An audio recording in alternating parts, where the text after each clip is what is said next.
Okay. There was a setting I forgot to click. So, yeah, okay. I'm going to re-record a... Well, not re-record. I'm just going to keep going. But I'm just going to repeat a couple of things from the very beginning. So, yeah, if you're watching this on YouTube, I forgot to hit the record button. So, I've been streaming for about 15 minutes now on Twitch. First time I'm streaming since about 2021. That hit my throat. Yeah, first time I've been streaming since about 2021. Probably mid 2021 if I had to guess. And this is just kind of a test stream. I'm just farting around in Legends ZA. I was just giving a big tour of my alpha decks of Pokemon because I have a completed numerically ordered alpha decks in here through to Zygarde, and I'm very proud of it. I was even giving a lot of details on how I caught a lot of them. I'm not going to do that again. And then I was giving a little intro to all of my main Pokemon, which are just my current party and this box, which I'm very happy with these Pokemon. Croc Brown, named after Dr. Emmett Brown, one of the greatest scientists ever, who inspired Rick from Rick and Morty. If you look at my little drawing of him right there, which that is my drawing. I didn't buy that. I made that. Felt like a good name, you know. I always try to come up with clever names. It's not always easy because sometimes you're retreading the same territory over and over again. Like, what can I rhyme with grass? Like, that can only work so often before you have to try to come up with something different. And then Callisto, named after my fourth favorite moon of Jupiter. Because, you know, Absol is like the darkness Pokemon. It's like known for being part of the night, and the moon is known for being part of the night. So I chose one of my favorite moons. And the other three moons are already in use on three of my Pokemon from previous generations. So the legendary beasts, Raikou, Entei, and Suicune. They are Io, Ganymede, and Europa. I don't remember which one's which. If I had to guess, Ganymede is probably Entei. Europa is probably Suicune, because Europa is known to have a lot of a lot of oceans. It's supposed to be like one big ocean under the ice sheet, right? And Ganymede and Io, I made Raikou. Doesn't really work with that one because I don't think Io is known for electrical storms, but whatever. And then, you know, Callisto. I figured Absol kind of works with that group. Why not? D. Plumbacare, named after the plant alien from Alien Earth. Excellent show. I highly recommend it if you are a fan of the Alien franchise. And the most overpowered Pokemon I probably have ever had. I said this before earlier in the stream, but now I will say it in the recording. This Pokemon is crazy powerful. So I will move my webcam really quick to show you why. If you catch the Alpha Bellsprout that I believe is in Wild Area 5, there's a static Alpha Bellsprout. And that Alpha Bellsprout can learn something that otherwise that evolution line would not be able to learn. Toxic. Toxic is the most overpowered thing in this specific game because of the real-time combat mechanics and how they work. So, early game, Toxic got me most of my Megas. In fact, I think it got me all my Megas. And got me through a lot of the bigger fights that I was just way under-leveled to take on. So you can poison them with Toxic, and then you just have to survive. Like, you can keep doing damage and make them die faster, but you just have to survive, and Toxic will whittle them down, which is really, really cool. I like, it's pretty crazy powerful.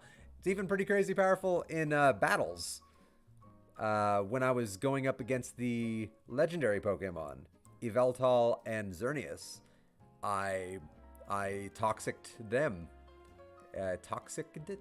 Toxicked? I poisoned them with Toxic. And they just started getting whittled down while I punched them slowly, and then Pokeball. Then I got Shrubagump. He was the first starter I had from my first file that I just kind of made as a test. before I transferred Shrubagump over. It's my Chikorita, fully evolved. Croc Brown is my starter from this file, so my main starter. Then I got Greethor, my Alpha Houndoom. I love my Alpha Houndoom. Named after Klingon Hell, for anybody that might be interested in what the hell Greethor means. Yeah, Greethor is Klingon Hell. There's a series of missions in Star Trek Online. A really cool free-to-play game that is surprisingly replayable. Like, it has a lot of replayable value. Like, I keep going back to it. But free-to-play also, most important. There's a lot of missions in Klingon Hell that I really like. Hey, Vulcan Salute, Sayla0079, welcome. You are the first person who has entered my chat since I've started streaming again. So, welcome to my stream. Vulcan Salute right back at you. Live long and prosper. How are you doing this fine early morning? Because where I am right now, it is 3:46 in the morning. And this is just kind of an early test stream while I was getting everything set up. I'll probably be streaming a little bit later today when it's a more normal time. And then I've got my Alpha Dragonite here, Tandy, named after the main character from Last Man on Earth, because that's what I was watching when I caught this. Oh, you're in the same time zone. Nice. Yeah, I'm in California right now. Southern California, so... Still hotter and more humid than it should be, given the fact that summer is technically over, I guess. Even though it's still summer, like the hot part of summer is over. I don't know. So, how have you... I assume since you've been playing... since you tuned into a Legends ZA stream, are you playing this game at all right now? Alright, Croc, get me some Mega Shards. I think I still need some Mega Shards, but I'm not 100% sure on that. Or did I? Let me check. Hang on. Mabel's research. Okay, no. Yeah, I completed the Smash. What was it? 1,000 Mega Shards? Ah, okay. You don't have a Switch too. Yeah, I was one of those psycho nerds where on day one, day one. On day one, I didn't pre-order it, but after work, on my way home, my best friend sent me a picture of him holding his Switch 2, and I'm like, I'm going to stop by Target, and I'm just going to see if they have them, because why not? I didn't expect they would, and then they did. They had a lot of them, actually, and I bit the bullet. I know it was a lot of money, and that was painful to spend that money. It really was, especially for a console that doesn't have a lot of actual exclusives out for it right now. Like, that was rough. But I'm considering it kind of an investment because I know that this console is going to get all the amazing games. Like, the next Zelda is probably going to blow everyone's mind because it always does. You know, Legend ZA, Metroid Prime 4, then there was Donkey Kong Bonanza. And then there'll be other future games that I can't even think of right now. But so far, I'm generally really loving the Switch 2. I just wish it had more software for it. So right now, it's really just Bonanza and Legend ZA. But it's really good. It runs smooth. There's a lot of people that complain about the fact that it's not on par with like a PS5 or an Xbox One X. But that's not what I was ever expecting. So, like, I guess I'm not disappointed. I don't know. What games are you playing right now? I don't want to monopolize everything with just me talking about the Switch 2. I mean, though I could. I think I still need Mega Shards, though, to buy a few things from Quasartico? Is that what it's called? Quasartico.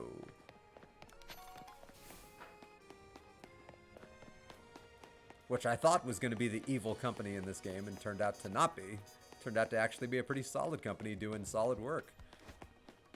All the bad people in this game turned out to not be that bad, which is funny. Ooh, nice. Skyward Sword HD. I have played Skyward Sword HD, and I thought it was a vast improvement over the original.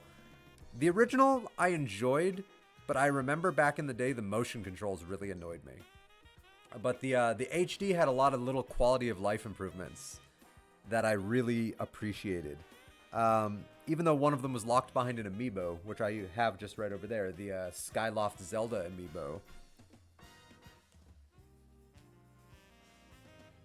There it is. My Skyloft Zelda amiibo, which is one of my favorite amiibos. I think it's absolutely gorgeous. But I liked that it gave you the ability to go to the sky whenever you wanted. I believe that was what it did, right? So that was a huge improvement for the game, just being able to fly up whenever you wanted. Yes, they have an option for the buttons versus the motion controls. I despised the motion controls. Like, there's nothing inherently wrong with them. They worked, but they were so buggy. That was the problem I had with them. They were so buggy that even though they worked, they didn't always work the direction you were telling it to work. Oh, the motion controls on your Switch don't work. That would definitely be a pretty big hindrance if the game fully relied on motion controls. So yeah, Skyward Sword, that's a very good game. So overall though, how are you enjoying Skyward? And Mario RPG. I own the remake for Mario RPG. And I haven't played it yet, but I really want to because I grew up with the original. I love the original. The original Legend of the Seven Stars, which that's not what it's called anymore, but that's what it used to be called, was the game that introduced me to RPGs. Like that was the game that fully taught me about the joy and beauty of RPGs. And so I will always love Mario RPG for that. How would you say the remake is holding up? Because I have not watched anything of it on the internet, and I haven't heard anything about it. It's a weird glitch with the Joy-Con. When it's attached to the Switch, it works fine, but detach it and motion stops working. That's interesting. My Switch 1 had a very similar issue with the Joy-Con. It was less the motion controls and more just the moment I disconnected it from the Switch, that's when my Joy-Con drift would pop up. So I had bad Joy-Con drift that could never get fixed, no matter how hard I tried, no matter how many times I would send it back to Nintendo.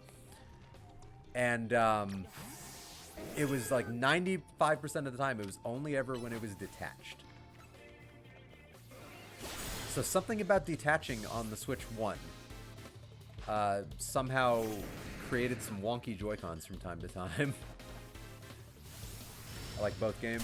I never played much original. Oh, you really have to pay attention on these fights. That's a very different thing about this Pokemon game is you can't just let the timer keep going. Like, you actually have to fight in real time. Everything else works on the Joy-Con besides motion controls, so never worried about it. But that's good. I'm very happy for you on that, because Joy-Cons are not cheap. I always was very passionate about the idea that I was never going to buy a second pair of Joy-Cons because it was too much money. I just couldn't justify $80 plus tax for something that should have been working fine out of the box. Yeah, never played much original Mario RPG, so I went into the remaster with an open mind. That's probably a good thing. There is a downside sometimes with people who have an over-familiarity with something that's being remade or remastered, is we tend to critique and overly judge it. So that's kind of almost what I was worried about with Skyward Sword when I started playing it, was that I was going to be I was going to compare it way too much to the original, and that's, in fairness, kind of what I ended up doing. But it didn't hurt my enjoyment, which I got lucky in that. Ooh. My webcam placement is not good for the combat in this game. I am blocking my moves, and I can't see what they are. I think this is Leaf Blade. Ah, Shrubba, get back here. Greethor, Flamethrower. I think that's Flamethrower, yes. Haha. Bit of SNES. Mario RPG when I was a kid, but was a rental, so never got far into it. Yeah. Oh. Oh, thank you. Thank you so much for reminding me. Renting video games. Oh, the joy of it. People don't know what that feels like anymore. Because everything is all just, you buy it digitally or you have it on Game Pass. But like back in the day, back when you had to rent it, not to sound like an old man. But even though I'm not an old man, like I feel like an old man. Back in the day when we had to rent them from GameStop or when we had to rent them from Blockbuster, if you ever did that, you only had it for like maybe a week. And yeah, if you didn't have time or your parents wouldn't let you play, you just couldn't get into a game. Like you couldn't dive into it. Luckily, my mom bought me Super Mario RPG. I think I guilted her into it. Yeah, you don't see me. You don't see me. He saw me. Yeah.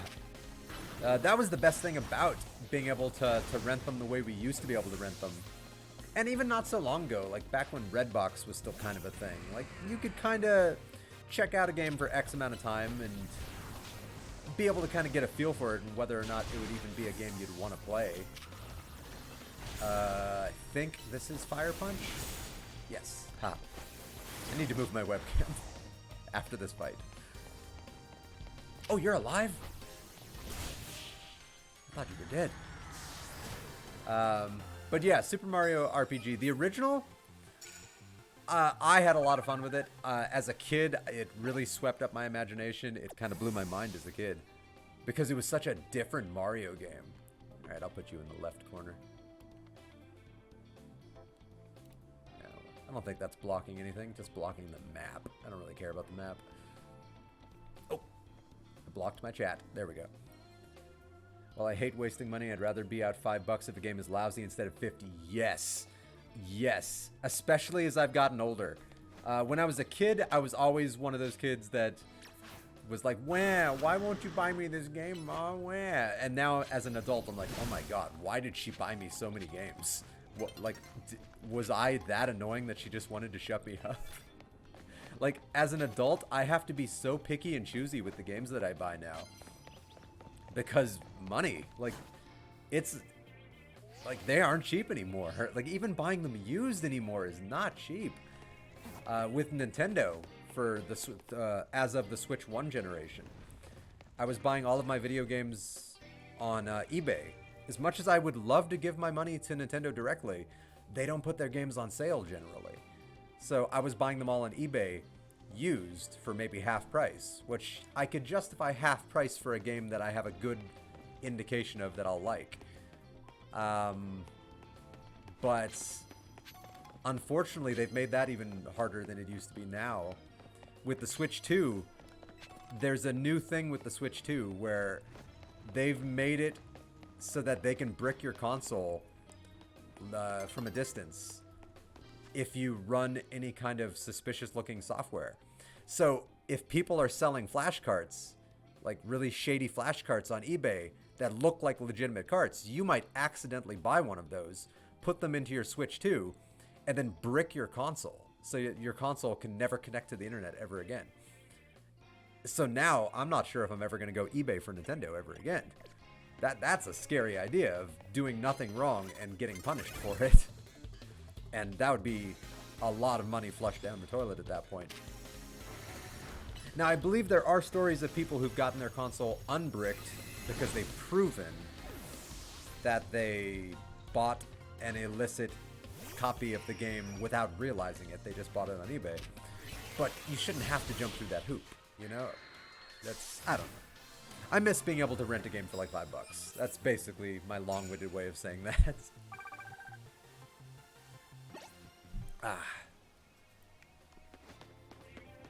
Like that, I don't know. So, there was a I don't know why when they spot you, you get like stun locked in place. It's like somebody shined a flashlight right in your eyes, your character's eyes, and you just like, oh. Like that's how they justify you not being able to act as fast, I guess.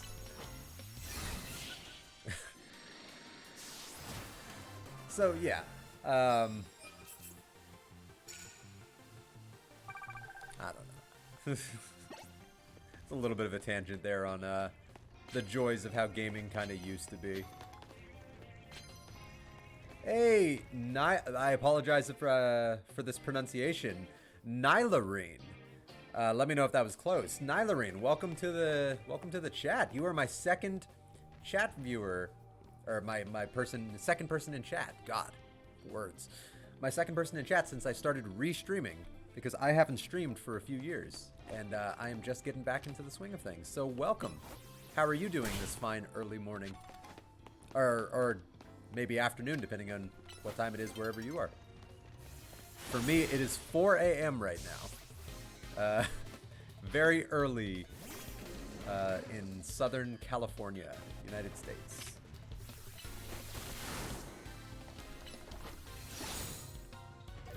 That's pretty good. You been playing any Legends ZA, or are you just kind of checking out the game and seeing what it's all about? Sayla, who was in chat, hopefully still in chat, but they were talking about how they don't have this game because they don't have a Switch 2, but they were curious about it. 7 a.m. for me. Okay, so you're on the East Coast then, I'm guessing, or somewhere equivalent. I don't want to assume United States, like you could be on the east side of Canada. Oh, I didn't get very far through that battle zone. God, this is the first time I've ever gone through a night and didn't complete my Challenger ticket. East side, very nice. West side for me. And I don't love it. Oh, California. Oh, I've never liked California, but I've lived here my whole life. One day I'll do something about that. But, yeah, so have you been, why don't I like California, or why have I not succeeded? I like, what's that question in relation to? Why have I not left California? Because why I hate Cali.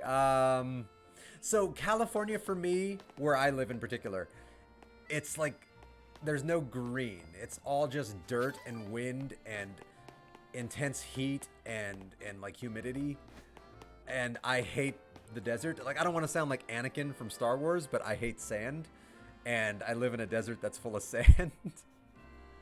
So yeah, I hate sand because it's coarse and gets everywhere, and I'm full Anakin, only, you know, I'm not turning into a raving psychopath.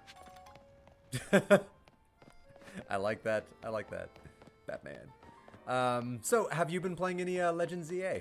Just out of curiosity, or are you just checking out the game? I should heal up my boys and then go back into another battle zone. I'm doing the Infinite ZA Royale right now, so I've heard if you do enough of these, it does some interesting story things.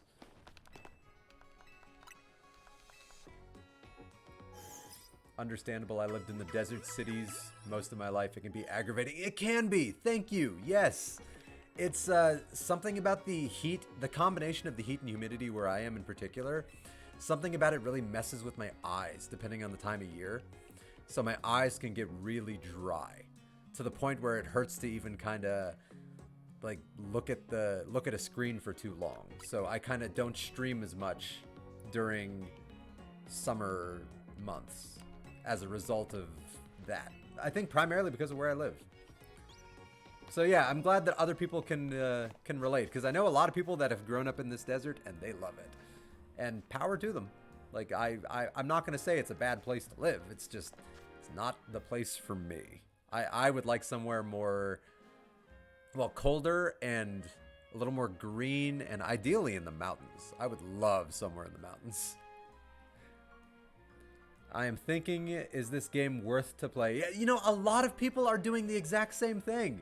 Like, a lot of people are looking into whether or not, like, other people think that this game is worth it. To that, I would say it really just depends on how much of a Pokemon fan you are. I would say whether or not this game would be worth it to you. If you're a lifelong Pokemon fan, if you've played every generation of the games, or even just like a handful of generations of the games, and you just really enjoy them, then I would say this game is another installment in the Pokemon games, and it's a worthy addition. Is it the most innovative game in history? It is not. Is it interesting? Yes. So the real-time gameplay mechanics in this game are very engaging and very fun, but they are also a little wonky. They don't always work the way I think the game developers intended them to work. Here, let me see if I can show you a couple of examples. It is very fun combat. I will defend it by saying it is very fun. But when it does bug out, got my motivation. Nice. Like when the combat does bug out, it's annoying, but it also doesn't bug out very often. I'm probably at like, let me check. Okay, it says I'm at 73 hours. That is not true. I want you to know that. I have not put 73 hours into this game in 1 week. I have probably put 40 hours into this game. There's been a few days where I've kind of had the game running, and I've meant to, I was gonna play it, and then I kept getting distracted around my apartment doing other things, but I left the game on, and then suddenly it's like, oh, I've had that running for 8 hours. Whoops. So yeah, I've probably put about 40 hours into this game. And I've probably only ran into bugs like 3 or 4 times in the combat. So that's not bad. But the combat is very interesting. There's like a stealth mechanic, which I just failed. There's a stealth mechanic where you can actually sneak up and start fights to kind of give yourself an edge in the fights. Ooh, that guy hurt me badly. But it's all real-time combat, as you're probably very aware. You have to worry about balancing your moves and how they recharge. Oh, get out of there. He will mess you up. You switch out in real time, and they can mess up your switched out Pokemon in real time. There's a recharge in all the moves, which is very interesting. So it actually kind of changes what types of moves you might use and when you use them. So, for example, on my Dragonite, Breaking Swipe doesn't recharge as fast as, say, any of the punches. So it might be good to use Breaking Swipe first, especially if you're up against like a Dragon Pokemon. Do all the max damage you can, and then switch to a punching move. And then you could cycle between a couple of the punching moves before switching back to Breaking Swipe. But some of the moves also have terrible recharge times, like Power Whip. Power Whip on... ooh, that's the wrong button. Power Whip on D. Plumbicare, my Victory Bell, named after the plant alien from Alien Earth. Alien Earth is a good show. Anybody listening to this should watch that. I will defend that show. That is a really cool show. Power Whip has a cooldown time of 12. I'm not sure if that means 12 seconds or if that's like some kind of multiplier that equates to time. I'm always good for a quick question. But then you have other moves like here, Leech Life, 9, so it recharges faster. Ooh, my Victory Bell has very terrible recharge times, though. Sometimes the recharge times are real fast. What motivated me to start streaming once again? For me personally, what motivated me... I've been wanting to stream again for probably most of 2025, because 2025 has been a really rough year. Just in general, like not for me personally, the year's been fine, but just like every time I hear about something going on in the world, I just kind of get really down.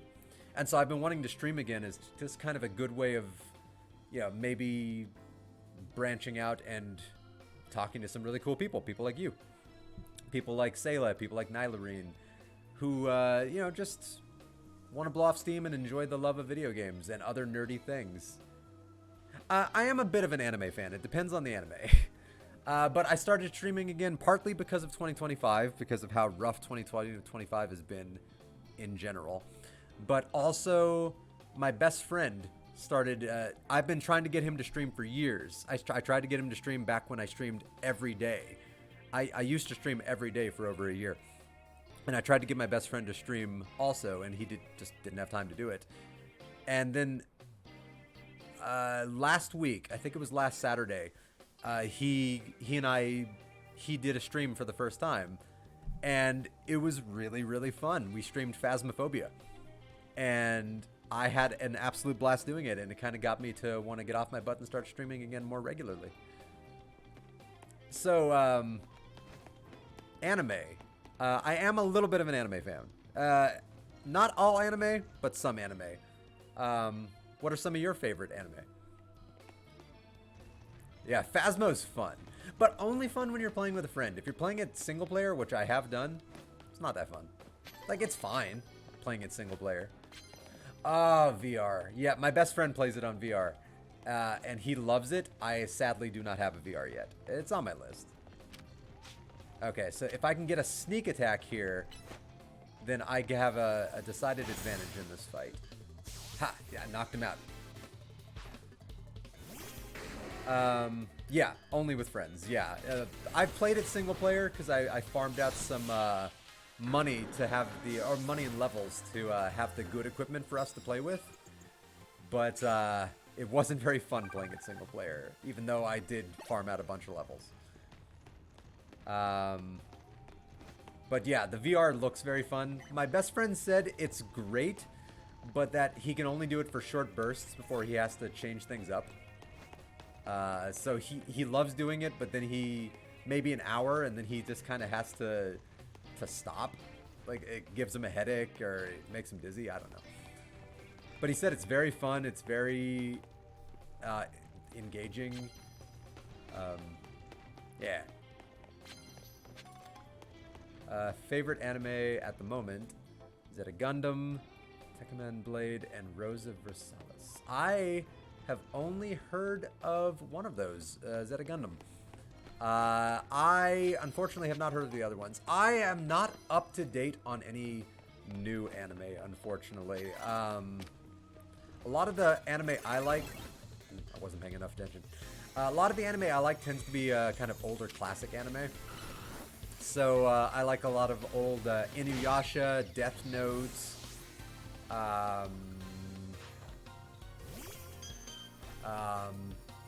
Pokemon. I like the Pokemon anime, even if some of the seasons are a little eh. I like that newest season on Netflix, the newest Journeys one, because it actually kind of matured it a little bit. So it kind of felt like it was half for adults, half for kids. Death Note, yeah, Death Note. Death Note's awesome. I love Death Note. Yu-Gi-Oh! Yu-Gi-Oh! And Pokemon. I grew up with those on 4Kids. But with Pokemon, it was mainly, it's, as much as I love the old classic stuff, it's the, I loved the XYZ seasons. I thought the animation style was beautiful. And I thought the story and the characters were a little bit more mature, just a little bit. And the same with Journeys. I like the animation style, and I like that they matured it up a little bit. Oh, Attack on Titan. Yes, Attack on Titan. Very badass. God, my brain is really scrambling to pull out a bunch of anime. Let's see, I'm trying to think of some of the more recent animes I've watched. This isn't really a TV show, but this was a 3-part movie anime special they did on Netflix I really liked for Godzilla. They did like 3 really cool, really interesting anime for Godzilla that I really enjoyed, but I'm also a big Godzilla kaiju fan, so it might not be for everybody. But it was so anime. Oh my god, it was dripping anime. I loved it. XL Saga recently. Oh no.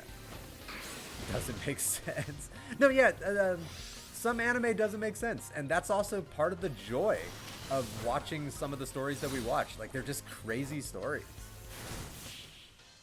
There are a few others, but those are the first 3 that popped in my head. Yeah, the ones that I listed are the ones that popped into my head. I know there's more, and I will probably like metaphorically slap myself later for not remembering a couple of them. But those are the ones that I can think of off the top of my head. I know there's a lot of debate on this. I don't know if Avatar: The Last Airbender counts as an anime.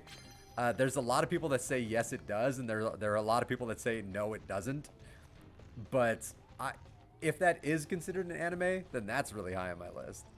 Fire Punch. Oh, he can't see me. He can't see me. There we go. Got him. Sometimes it's silly. So the stealth mechanics in this game. Let me change gears just a little bit back to the game. The stealth mechanics in this game, it rewards you sneaking up on the player or on the NPC. And if they can't see you, then technically you're sneaking up on them. But your giant Pokemon, so my Dragonite here, who is almost twice as tall as my character, can walk right up to them, and they don't seem to react or recognize that a giant Pokemon is walking up to their Pokemon about to punch them in the face. I feel like they should recognize when an NPC Pokemon is also wandering up to them.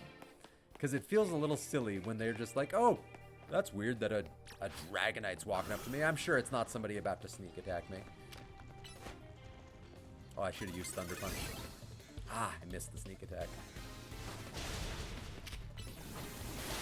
Oh, now my brain is really trying to think of animes that I'm just forgetting. Oh, there was one really cool anime. I remembered. I absolutely loved it. It's on Netflix. Another one on Netflix.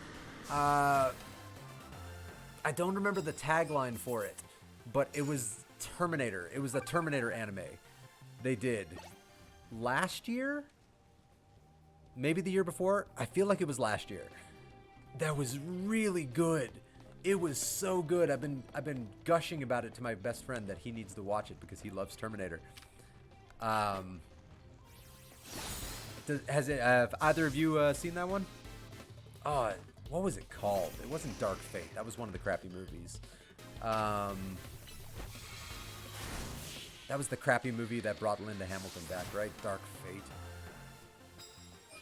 Well, whatever the anime was, that show was so good. The storytelling, the voice acting, it was such an anime depiction of Terminator. I loved it.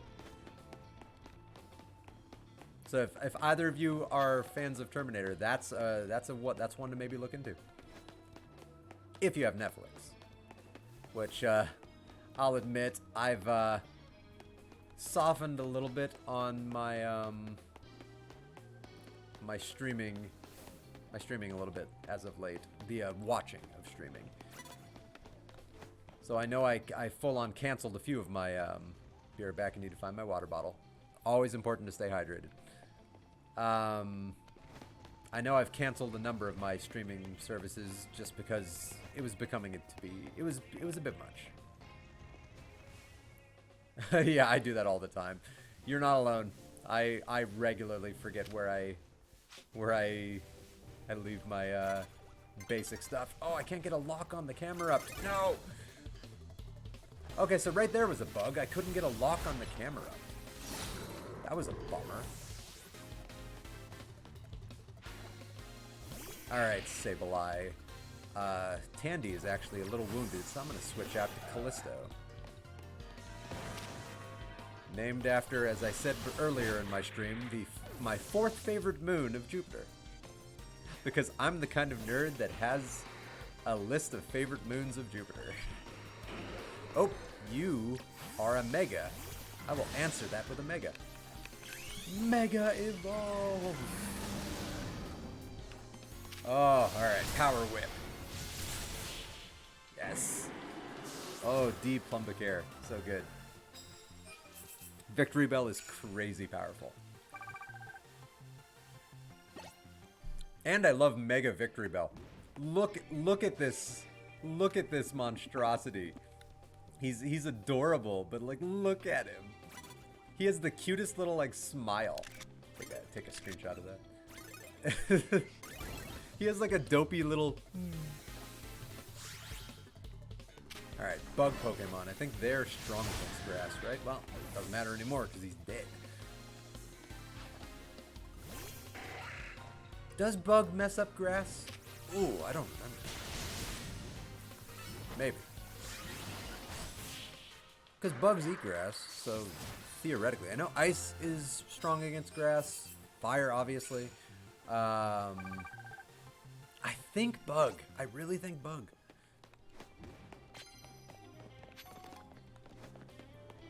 Ooh, I'm not doing any of my optional bonus cards. I've not been paying attention at all. Oh well, I'm just having fun right now anyway. Just getting the battle ticket so I can progress through the infinite ZA Royale. I don't even think I have any normal moves, so keeping that is pointless.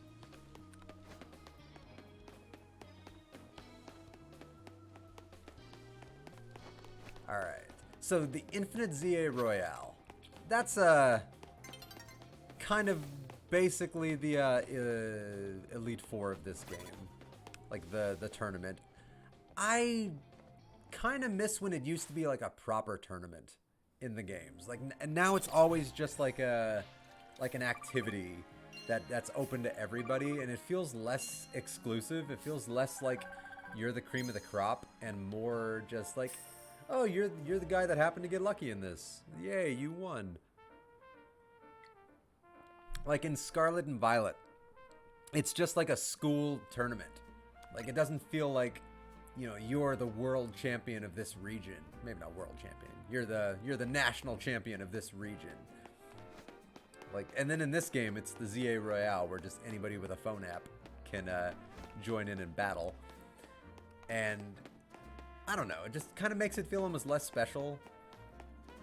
Like in all the old games, you had to tour around the entire region. You had to, you know, meet a bunch of people, go on a bunch of crazy adventures. You had to challenge, you know, top trainers from around the continent, as it were. And then only the cream of the crop made it to the top competition. And then this one, like I made it to my first round of the final ZA Royale, or the final Infinite ZA Royale, like the first time getting the ticket for the post game. And the dude I went up against was the first guy I ever fought to go from rank Z to rank Y. And he still had like level 8 Pokemon. And I'm just like, how? How is he my competition right now? Like, I don't know, kind of made it feel a little less special. But then on subsequent ones, I've actually gone up against NPCs that have real level Pokemon, so I don't know. So that's almost one criticism I have with modern Pokemon games, is they've kind of made the competition feel almost a little less special.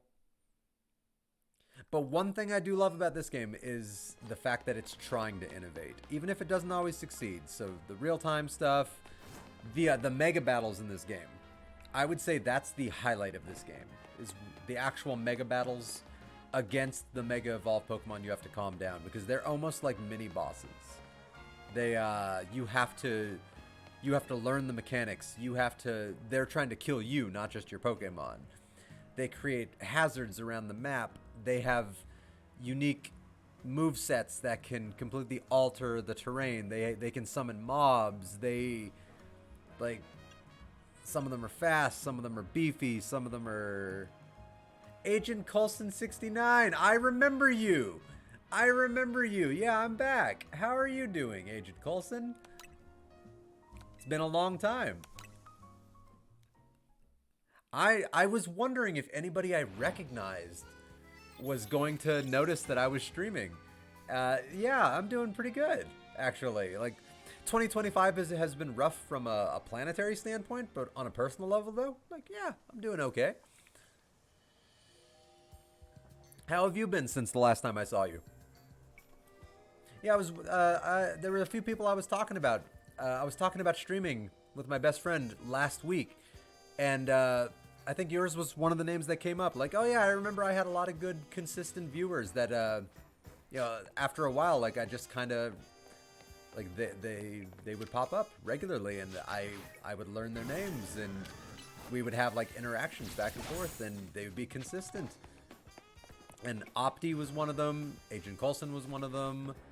Like, yeah, I had a handful of people where they were dependably, like, they showed up. So, what have you been playing lately? Work has been crazy. I was up getting ready for work, and I saw you were online, so I had to pop in. Yeah, dude, you don't even need to tell me about work being crazy. God. This year, for me, like, I'll never say what I do for work. I think that I did that way back in the day also. Like, never said where I work. But work this year has been breaking me physically. Like, I have been dead by the time I get home from work. A lot of crazy hours this year. A lot of crazy tasks because of a lot of the uncertainty going around with like tariffs. So it's really thrown a lot of things upside down where I work. The tariffs.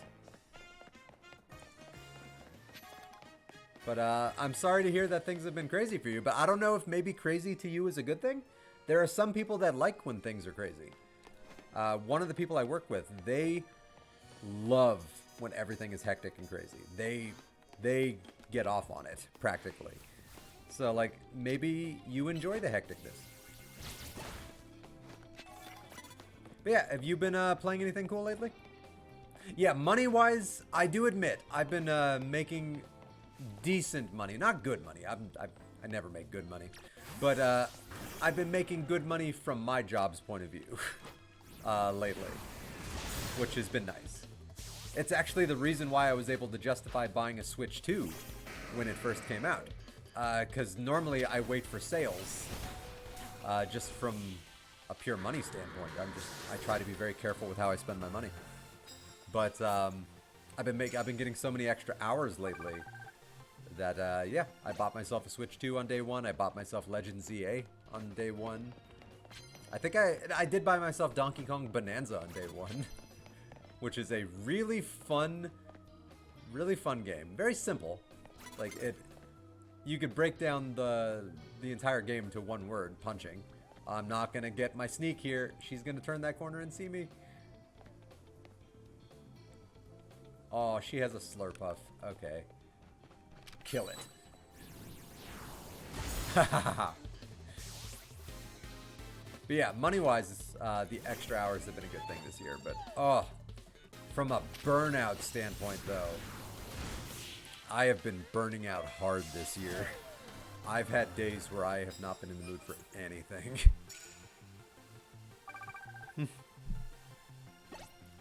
Haven't really been playing too much recently, hoping for things to slow down a bit before I jump into a new game. I can respect that. That's how I've been a lot lately with the idea of going back to streaming. Because I've been floating around the idea in my head of going back to streaming for probably, I don't know, 5 or 6 months. And a big part, like, there were 2 reasons why I didn't start streaming 5 or 6 months ago. One of them was the workload was just kind of burning me out. So by the time I got home every day, I just wasn't in the mood to really do anything anymore. Like, I would just put on background noise and, you know, relax with whatever meal I could muster. But I didn't really have any joy in me by the time I would get home from work. And the other reason was the heat. The heat just kills me. But the heat's not much of an issue anymore, and hours are still hectic, but they are slightly less hectic, if that makes sense. But yeah, so what games are you looking at then, Coulson? Ooh, somebody where? Oh, Diggersby. I really like Bunnelby. I don't like Diggersby. I don't know. Something about the ear hands weirds me out. So if you do find yourself with time to play a game, what games have you been eyeballing? Just out of curiosity. Like, anything have your attention right now? Like maybe Legend ZA? Although maybe not. Not everybody's a Nintendo person. Maybe anything on Xbox, PlayStation, PC. Please don't say mobile. Nothing wrong with mobile, but I am not really a mobile gamer and never have been. Though I do play one mobile game now. Oh yeah, okay. Yeah, that's a worthy game to be keeping an eye on. Ghost of forgive my pronunciation on this. Tsushima? I don't know if that's the pronunciation. I know what game you're talking about, and it looks amazing. I'm very curious about it. Oh, thank you. Normally only the nurses heal. I don't think I needed a heal, but very nice. Ooh, forgive me if I mispronounce the name on this. Mintab Stenyon Mint. Welcome to the chat. I am not even going to try to pronounce that. Welcome to the chats. Wow, I did not there was a big part of me that thought my first stream back I wouldn't get. Oh, is that a bot? Oh, it does say streamboo.com. Damn it. Okay, I was excited for a second. Coulson, you got me. No, this is my first stream back in probably like 3.5 years. So a big part of me was expecting maybe nobody would hop in. Like I might not get a single viewer, which does happen from time to time. My best friend started streaming last Saturday. We played Phasmophobia. And he had, throughout the course of the entire stream, I think 3 consistent viewers, which is really cool. Like, that was awesome. But he never had a single person hop into his chat. And that was a bit of a bummer. Because I was really hoping he'd kind of get a feel for chat interaction, because that's kind of the fun of streaming, in my opinion. That's also, I think, not even just the fun of streaming. I actually think that's the point of streaming, is you stream to kind of enjoy the nerdiness of gaming with other people. But yeah, there was a big part of me that was wondering if anybody was going to hop into my stream at all. Especially with me starting an early morning stream from where I live. Oh, very nice. Helldivers. I know a lot of people that play Helldivers. This new kid at work was talking about how much he loves Helldivers. I have never played Helldivers myself, but it's always sounded very interesting. But yeah, that is tragic when nobody hops into the chat. I remember back when I was heavily streaming, I was regularly getting maybe like 20 consecutive viewers, and like I felt like the stream was really picking up. And then I was doing a Mass Effect stream, I believe, and the entire stream, not a single person hopped into the stream at all. Like, not even just chat. Not a single viewer the entire stream. And I remember that was really discouraging. Like, that really bummed me out. Like, I'd probably been streaming for like 8 or 9 months at that point, and I'd usually averaged at least a few people. Even if it was just a couple of lurkers and nobody in chat. Even if somebody would just hop into chat to just say hi, and then they would take off. Like, that always still felt good, because it's like, oh, there's at least some people checking me out. Like, that's neat. But getting nothing, oh, that hurt. So I felt really bad for my best friend last week, getting nobody in chat. So, Coulson, once he starts getting his chat up and running, maybe one of these days you can hop into one of his. I don't know when he's going to start like actively streaming. It was just a test stream he was doing. But maybe you could just hop in and say hi, like one day. Just kind of give him a little shout out. Like he's a super cool guy. I've known him for, at this point now, God, I'm old. 20 years. I've known him since college. I've known him for 20 years. He's been my best friend through like all the major events of my life. What's his name? I don't know if this is the name he's going to be streaming under, but his YouTube channel, he streams mainly on YouTube. Or at least he's planning on streaming on YouTube. The Patman. And I think it's underscores in between the names. Let me check really quick. Where's my phone? Ah,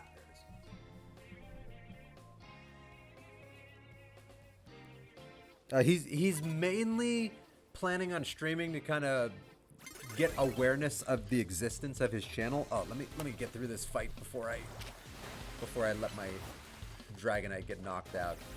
I don't want my beautiful boy here to get knocked out. Yeah, he's more excited about making offline like scripted content. So he's been making a lot of like video game opinion videos that are really good. Like his content is actually very entertaining.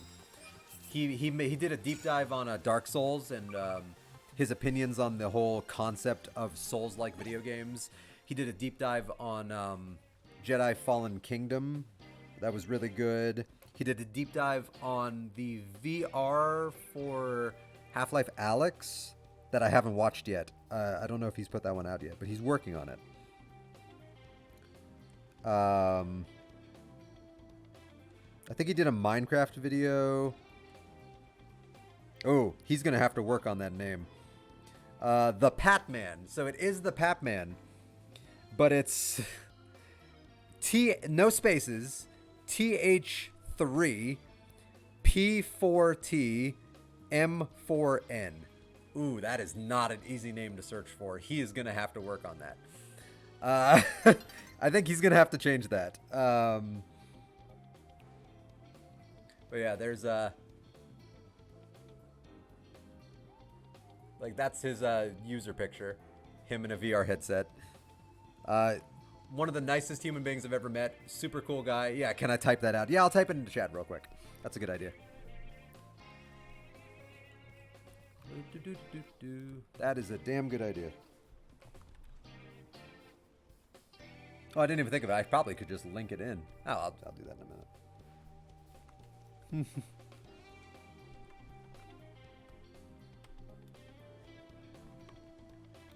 There we go. The Patman. I'll actually, hang on. Give me a second. I'll just bring up a link to his thing.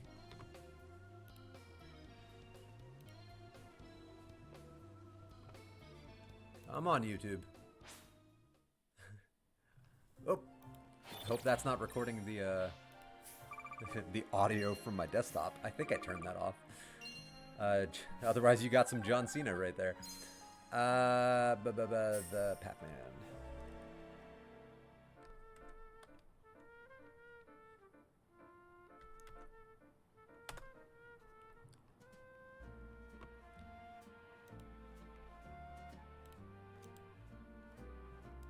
Copy.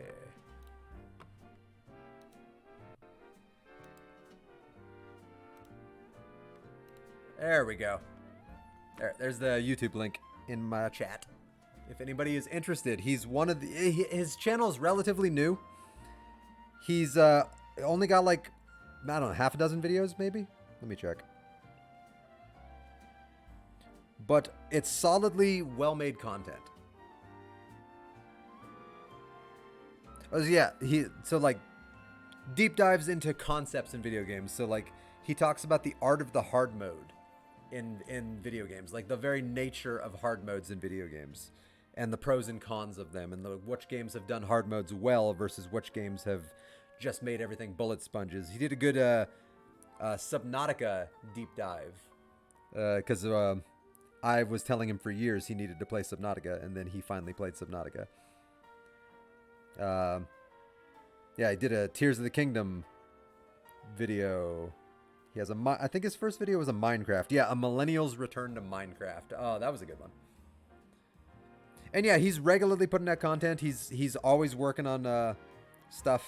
Like, he's always talking to me now about the scripts he's working on and the things he's learning about making content. And it has me so excited because I love seeing him so enthusiastic about it.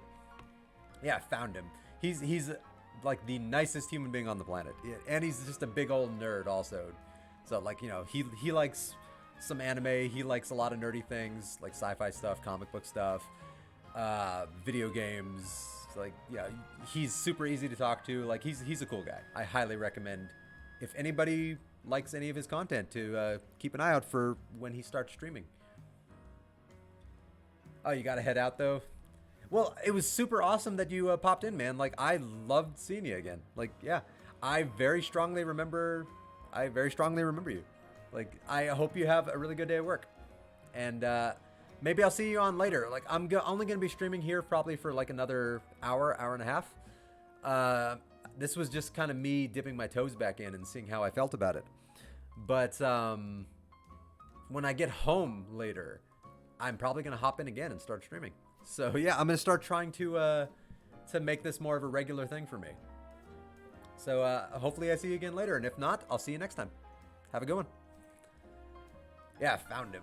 Yeah, Sayla, he's awesome. He's my best bud.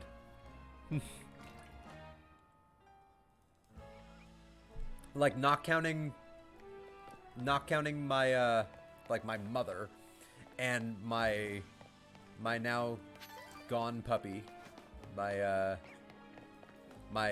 effectively adopted son, who my puppy I saw as a son. Unfortunately, he passed in 2021.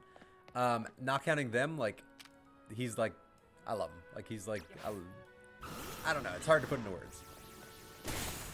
Like, I love him like a brother. Not to get too mushy, because he might be listening to this. Well, he's not listening to this right now.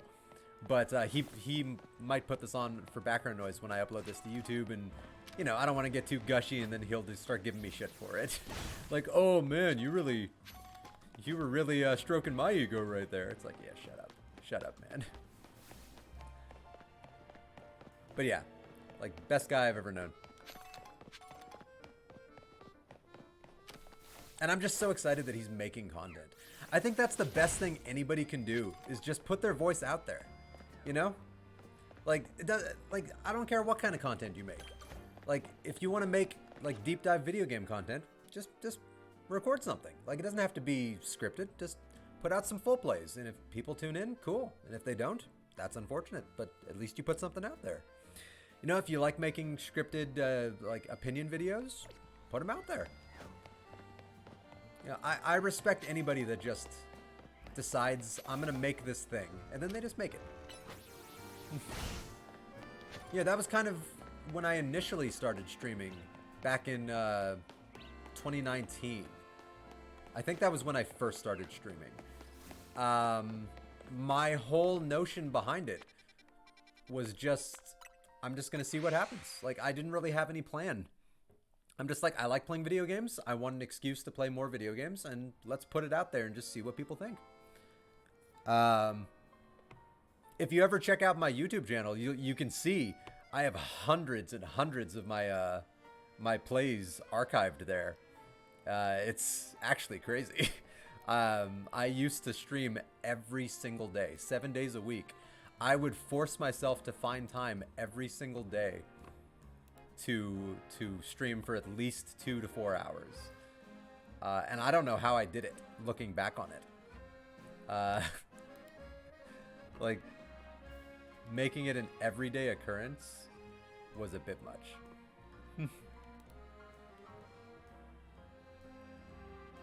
There it is. But yeah, the whole idea behind when I started this was just I wanted to see what would happen. And I've met a lot of really cool people as a result of streaming. Like, I've had a lot of cool conversations with people. I've played a lot of games I might not otherwise have played because, you know, streaming them gave me a good excuse to play them. So, like, there's my YouTube channel if anybody is ever interested in a lot of background noise. I always advertise this as the motivation for my YouTube channel, is if anybody was ever interested in background noise. I just had so many videos of me playing video games. I have years of me playing video games on there. On stream. So Subnautica, like all the Batman Arkham games, I think all the Zelda games, like every Zelda game, well, all the 3D Zelda games. Nylene's back. Hey, did you ever find your water bottle? I know with one of mine, I still haven't found my water bottle, and I don't know where I put it. That was like a week ago. Really nice purple metal one. I'm afraid I might have left it at work. And I might have left it to the point where somebody grabbed it. Still can't. That's unfortunate. But yeah, I have a lot of video games I've played over the years on my YouTube. God, both of the Last of Us games, the second one in particular, The Last of Us Part 2. Ooh, I get into some philosophical conversations in that one. Ooh, that game pushed my own concepts of morality. I played some of the Pokemon games. I think I played Let's Go Pikachu. No, yeah, I played Let's Go Pikachu. God, I played a lot of games over the years. Destiny, Hitman. So yeah, I guess I'm going to start uploading content again now that I'm recording again. So Nylene, you were probably, or Nylarene, sorry, my bad. I don't know why I saw an L there instead of an R. You were gone when I was talking about my best friend. So I was asked by somebody who actually used to be in my pop up in my streams all the time, Agent Colson 69 there, nice. What kind of inspired me to start streaming again? And I started talking about how part of it was 2025 kind of being a nightmare in general. But a big part of it is my best friend, Patrick. In chat, I have his name up there, the Patman. He needs to work on that because that is not a very easily typable name to search for. But I linked his YouTube channel. He just started making YouTube videos, and he's going to start streaming. He is kind of, I think, my biggest inspiration for starting to stream again, because he's just had such an exuberant joy since he started streaming again. Like, or not streaming again, streaming for the first time, and started recording content. And I love seeing that come out of him, and it kind of made me want to get back into it. Yeah, he's also one of the nicest human beings I've ever met. He's been my best friend for over 20 years. Not to make myself sound like an old man. I'm in my 30s, but which I guess technically from a gaming standpoint makes me an old man. We don't have a server. We have a Discord server, but right now it's still kind of in the works. We're working on it. So I'll keep you updated on that. We're working on a potential Discord server for him, me, and a couple of other smaller content creators to kind of combine our stuff together to bring like a little small gaming community together. We're working on it. Oh yeah, what's your Discord? I'll happily add you. I'm always looking for more people to just kind of, shoot the breeze with. And you seem really nice. Ugh. That's the big thing with me on chat is the only thing I want from people in my chats are just be respectful of other people. You'd be surprised how, or maybe you wouldn't be if you've seen other people's streams. You'd be surprised how many people pop into other people's streams just to say the most vile filth and just to be such jerks. And that's like the one thing I cannot stand. Oh, that same username. I like it. I like when people use the same names over and over again. It makes things simpler. Most of my stuff is existential turtle. So, although my YouTube, you see it linked up there, unfortunately has those numbers at the end. I wish it didn't. 5879. But like, there's the link to my YouTube channel. If you're ever interested in just background noise of my old content, so a lot of content. All the Mass Effect games, all the Knights of the Old Republic games. Oh, so many games. I probably couldn't even list all the games that I played. God of War. God. Spider-Man. The PlayStation 4 Spider-Man. Classic games, new games, old games. They were everything. But yeah, what I was saying. My best friend. He just started recording YouTube content a couple of months ago, and he absolutely loves it. So if you would stop by, like put a comment on one of his videos, send him some love. I would really appreciate it. I know it would mean the world to him. And he's going to start streaming. He's fully planning on streaming in the future. We did a test stream last Saturday, and he really enjoyed it. Though I think there was a technical issue with the stream. I think his audio didn't record.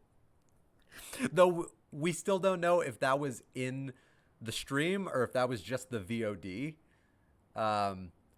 He might know. I don't know. But from what he was saying when he uploaded the VOD, it was just him with no audio coming out of him, and everyone was just hearing me talk for like 3 hours or 4 hours. So, it was one of those things of, new streamer glitch. Like, he's learning the process. I remember it took me a while to get a hang of all the settings. Like, I had to really learn how to balance all the different audio channels. I had to learn how to kind of keep up with chat interaction while also playing the video games, even though right now I'm really ignoring the video game. I could be so bad about ignoring the video game. Only when I really get into the chat. Like, because that's kind of my big thing about streaming is I love the chat interaction. So there's a lot of times I'll just start engaging with the chat and I'll barely even look at the video game. All right, Ice Punch, Fire Punch. Game suggestions, channel customization. Yeah. There's a lot of new stuff on Twitch that they've added. that I'm still kind of, I only just barely started dabbing into it this morning.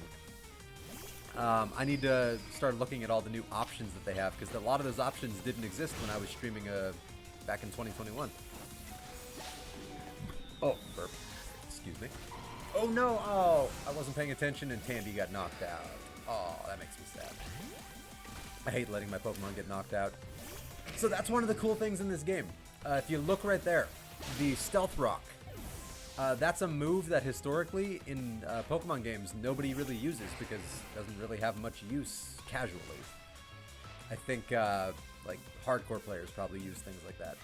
I'm not a hardcore player. I'm a filthy casual and proud of it. But in this game though, it creates a hazard that actually does a lot of damage and is really useful. So this game kind of makes you rethink a lot of moves you might not otherwise have used in previous Pokemon games if you're a filthy casual like I am. Which I will happily admit, I'm a filthy casual. But I love gaming. Alright, Excadrill. Oh, you were a one-hit. I think your design is so cool. I'm sad you were a one-hit. Did you add me up in Discord? Not yet. I will add you... I was going to add you after the stream, but I could add you right now. Hang on.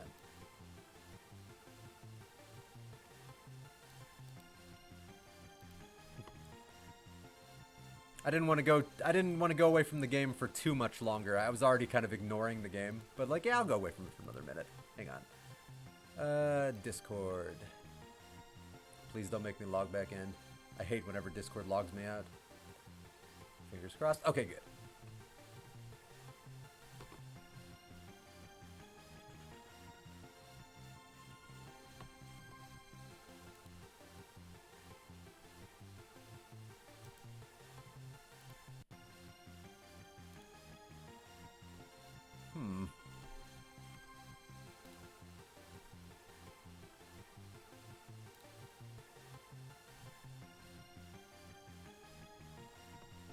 Come on.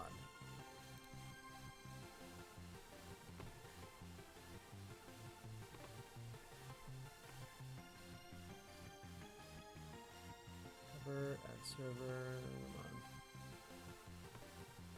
on. Ooh.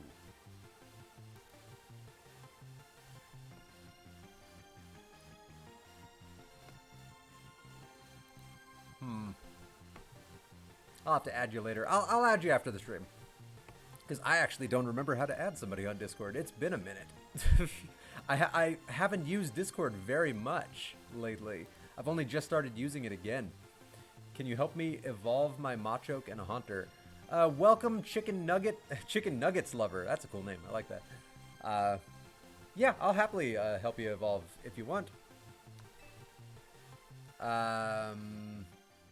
It's just the code in the new game, right? Like, we just both come up with the same trade code at the same time?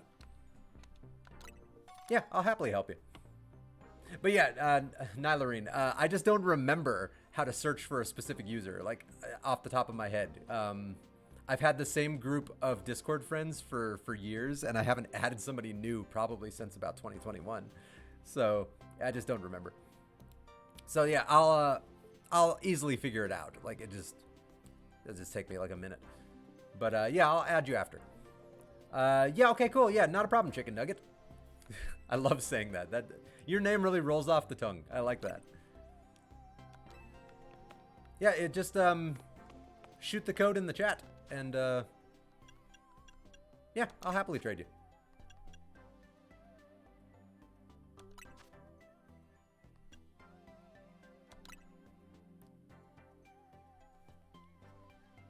That's actually one of the really good uses of streaming, is the ability to connect with people like this.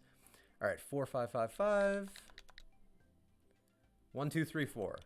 I like it. Much more mature than my codes usually are. My codes are much more immature. You could take a guess on what my code might be. And you might be right. All right. Let's see. Let's find some of my throwaway Pokemon here. I don't want to trade my first 8 boxes. Let's move this. All right, move my webcam so I can see better.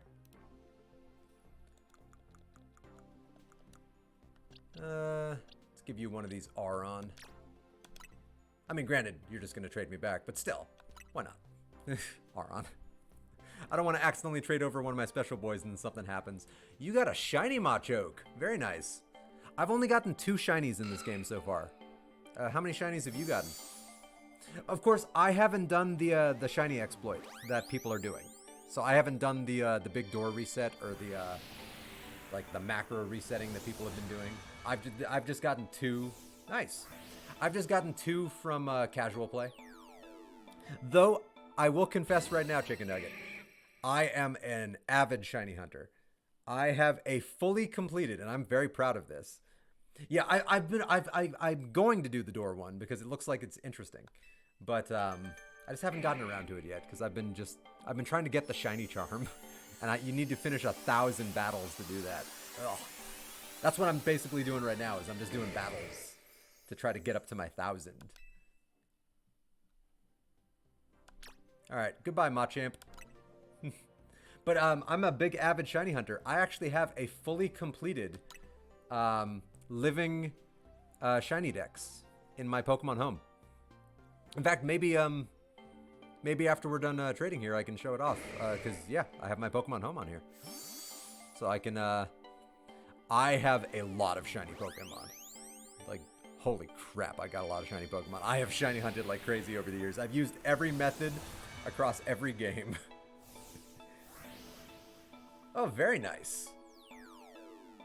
Yeah, the door method seems like it's really good because you don't need to have the ability to program a macro. You can just use a rubber band and then leave the room and come back. One of my shinies is a Ghastly, so very nice. You got a shiny Haunter. Shiny Mega Gengar is my favorite Mega Pokemon. Its visual style with its shininess, like being like an eerie, ghostly pink, is so... Oh, beautiful. Like, absolutely beautiful.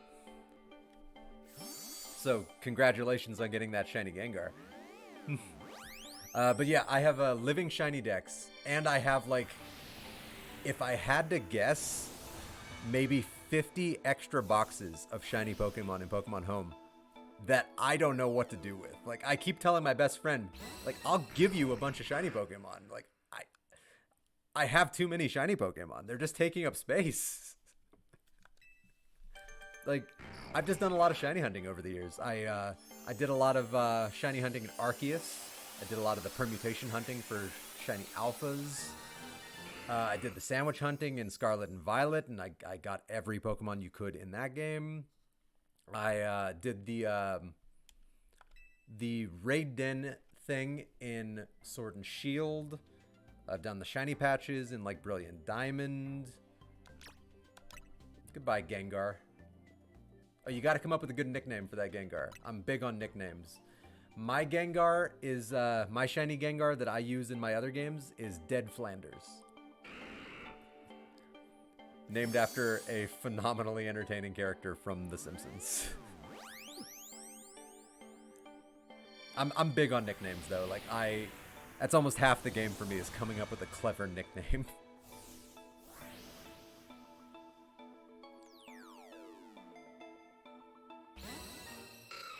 Aron. I just caught him this morning. Alright. I'm glad I got to help you evolve your Pokemon. Enjoy. Yeah, let me show you my 2 shiny Pokemon that I've gotten in this game. I can't wait till Pokemon Home gets unlocked, because then I can bring in my shinies. So the only shiny Pokemon I've managed to get, and this is just by casual play, I haven't been doing any of the door stuff yet, but I got my shiny Ghastly right here in Area 4, and then I got my shiny Pyroar in that horrible lion area. Like, I don't know if you know that lion area, Chicken Nugget, from one of the later wild areas, but, like, they're murderers. Those lions are stone cold killers. Like, and one of them happened to be shiny, so I had to kill all of them. But yeah, you're very welcome. If you ever need help, like, if trade evolving in the future, just let me know. Like, I'm more than happy to do it. Yeah, that lion area. Oh, that lion area kicked my butt. I remember I was farming for an alpha Skarmory, and that was one of the worst things I've done in this game so far, because even when you get on the rooftop, those lions can still target you. And somehow they're sending lava plume volcanoes up through the building. It makes no sense. They shouldn't be able to target you through the building, but they do. So yeah, that's something that I think is like they need to patch that. Like once you get far enough away from them, they shouldn't be able to target you anymore. So what are your favorite, how are you enjoying the game, Chicken Nugget? Like what are your opinions of this game so far, like generally? Because I am really, really enjoying it. Is it a perfect game? Absolutely not. But am I having a very good time with it? Yes. Like it's an incredibly fun experience as of so far. I love that Squirtle emote, by the way, Nylarine. That is an adorable Squirtle emote. Hard not to love Squirtle. So for anybody, oh, that's not a problem at all.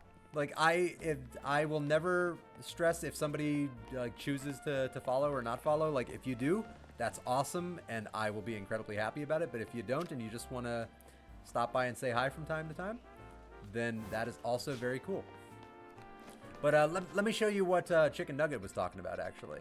So there's an exploit in this game, and I honestly don't see how they could ever patch it out because it's too much part of how the game works. That's super nice of you, Nylarine, that you think I deserve a follow. Thank you. That really means the world to me. You have no idea.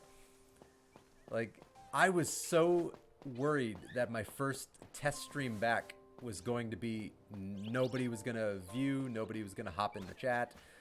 And so far, this stream has exceeded all of my expectations. I've had genuine chat engagement almost the entire time.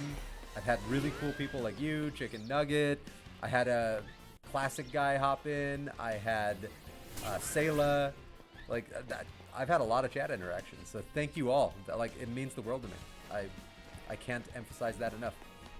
But anyway, what I was going to show you. So this game has an exploit. And it's not even an exploit. It's more how the game is programmed.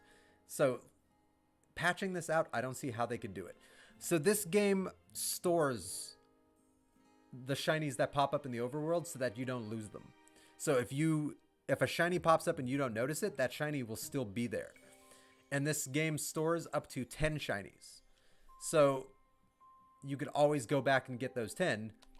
Well, I think the 10 most recent shinies. So like they can be overwritten if you get 10 more shinies. But yeah, the 10 most recent shinies. But that happens. So every time, so it stores the shinies, and then every time you go through a load zone or a transition, it refreshes every Pokemon, so they have a chance to be shiny. And since it saves those Pokemon, you don't have to check every Pokemon. So this Fletchling right here could one time be shiny. I go through this door, every single Pokemon here refreshes, so every Pokemon within 50 meters, this Litleo could be a shiny. These Litleo over here can be shinies. These Flabebe can be shinies. Those Pikachu over there can be shinies. You know, you get it. Skiddo can be shiny. Esper can be shiny. And if one of them ever pops up as shiny, it'll just be saved in the game's memory, so you won't have to worry about losing it. And the exploit is this door. Well, this is one of the exploits. With this door, you can just go up the stairs and then hold down on the analog stick. You could rubber band it down, or you could just hold it down while watching Netflix, watching Hulu, you know, eating food with your other hand. And every single time you're doing this, you're getting a chance for all of those Pokemon to be a shiny. So it's a really cool exploit that people have discovered to shiny hunt in this game. Now, this is the only instance that I think anyone knows of where there's an active area, like a door you can go through to just super speed it. But they're like, every time you fast travel anywhere, every Pokemon within 50 meters has a refresh and has a chance to be a shiny. So every time you fast travel somewhere, you could fast travel here over and over and over again. And all the Pokemon within 50 meters have a chance to be shiny. And if they ever are shiny, they're just saved. So there are people programming macros into their controllers so that the same movement will happen over and over again. So like I could be right here. I could program it to go to the start menu and then left analog up to travel. And then I could program a couple of A button pushes. And then that refreshes the area. And then I could just have the macro run. Now, I don't have the ability to do a macro because I don't have a controller that supports a macro. But there are a lot of people that do. And so you could set that up and then it'll just do that automatically on its own. And then you could go do something else. You could let the game run and you could go to work for 8 hours. You know, you could go to school for 8 hours. You could go hang out with friends for 8 hours. Come back and you'll probably have like 3, 4, 5 shinies. Bye-bye chat with you on Twitch. Have a great day. It was lovely chatting with you. Genuinely. Thank you so much for stopping by. Thank you for the chat interaction, Nylarine. I will send you a Discord follow. Yeah, I'll send you one as soon as the stream is over. I just have to Google, like, how do you search for people again? But that'll take me like 5 seconds to find the answer. I just don't really want to do that while I'm streaming. But like, yeah, I'll add you when I get a chance. But thank you so much for stopping in. It was awesome talking to you, and I hope I see you again in the future. Peace. Have a lovely day. But yeah, for anybody who does watch this on YouTube in the future, or anybody who might be watching now, because I actually don't know how many viewers I currently have, because that is blocked by my OBS. Let's see. Where's my viewer count?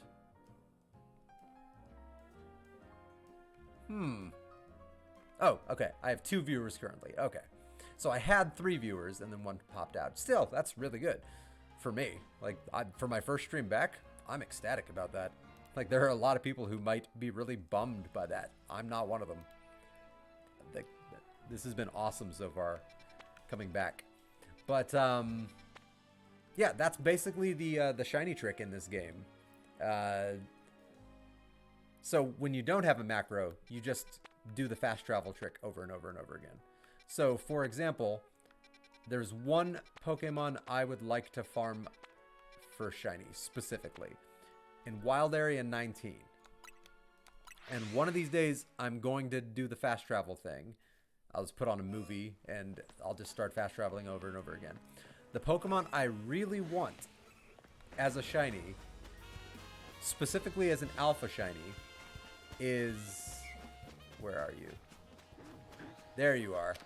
Is Furfrou. I want Alpha Furfrou as a shiny. I love Furfrou. I think Furfrou is adorable. I think the ability to create different forms of Furfrou is a really cool concept for a Pokemon. Like, just, I don't know, something about Furfrou. And I love dogs. I have a soft spot in my heart for dogs. So getting a shiny Furfrou would be really cool. And one of these days I'm going to do it.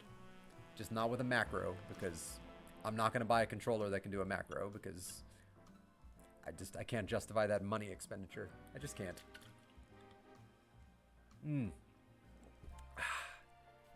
Okay.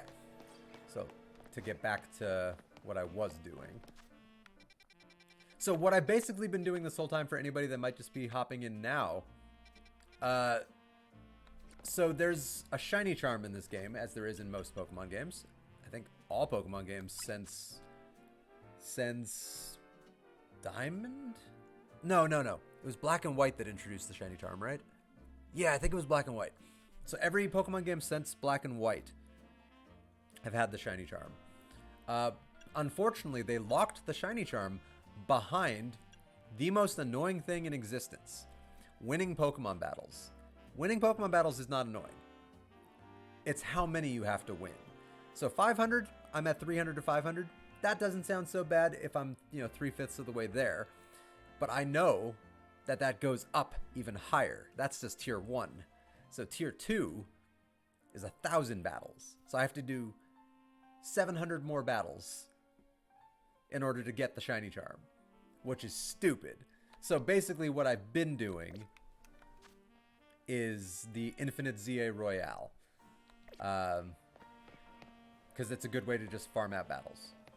Though I've been distracted by chat interaction this morning. And also, I just remembered, I'm going to switch gears here for just a minute off of ZA. I'll be right back to ZA. But if Chicken Nugget is still there, I was going to show off my shinies. I have a lot of shinies. I've worked hard for these shinies. I've been playing Pokemon since the original Game Boy days, and it's something I find really relaxing, like shiny hunting. Something about it. Like, I don't do it a crazy amount, but like in my free time when I'm in the mood, sometimes it can just be really fun to, I don't know, shiny hunt. Yeah, so I have 5,300 Pokemon right there. I'll just use that. They're not all shiny. that would be crazy. But a lot of them are shiny. So let me move my webcam. So I'm on box 56. This is like a lot of my events that I have for trading. But let me go to.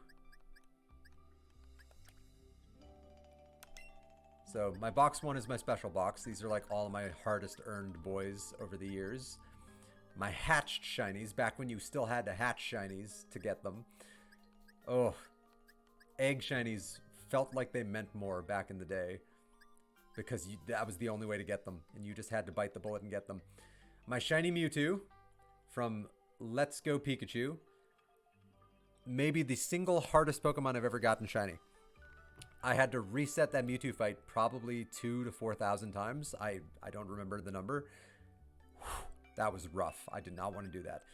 But if you look here, in numerical order, all shiny Pokemon. 30, 60, 90, 120. Everything that isn't shiny locked. So not every single one of these is shiny. But, so like Victini's not shiny because shiny locked. There's no way to get one. There's a handful of Pokemon that are just shiny locked. But yeah, shiny. And they're all legitimate shinies. Well, most of them are legitimate. The only ones that I cannot confirm their legitimacy are the ones that I've gotten in trades, but the vast majority of them I earned myself. Like, yeah, shiny Celebi. Oh, this took so much work over the years. Like, this took like 12 years of work to get every single Pokemon shiny. And I'm so proud of it. And they all have stories, which is what I love about it. Like, that's a shiny from Legends Arceus right there. And, you know, I think this is a shiny back from Black and White? I believe I hatched that in Black and White. Like, yeah, they all have a story. With just a handful of Pokemon that are shiny locked. Which ones are shiny locked? I mean, Victini's the one that always pops into my head. Keldeo is... I do have a shiny Keldeo. Keldeo was shiny locked until Pokemon Home added them as a reward. But I do have one. The same with Meloetta. I just don't have them in this folder. I need to actually fix that. So have I ran into a Pokemon yet that's shiny locked? So I have the first 5 generations fully? Well, that's crazy.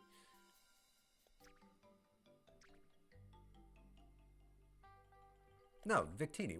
Have I passed Victini? Where's Victini?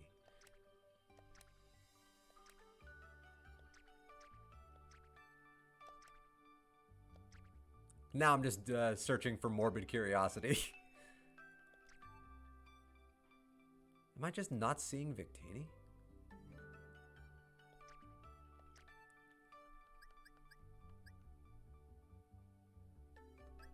Or, I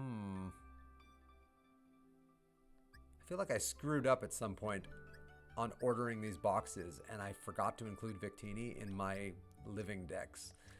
Ooh, that's annoying because resetting all the, not resetting, but moving around all the Pokemon and all the boxes. Ooh, that's not fun. Anybody who's ever done that before, that's not fun. Alright,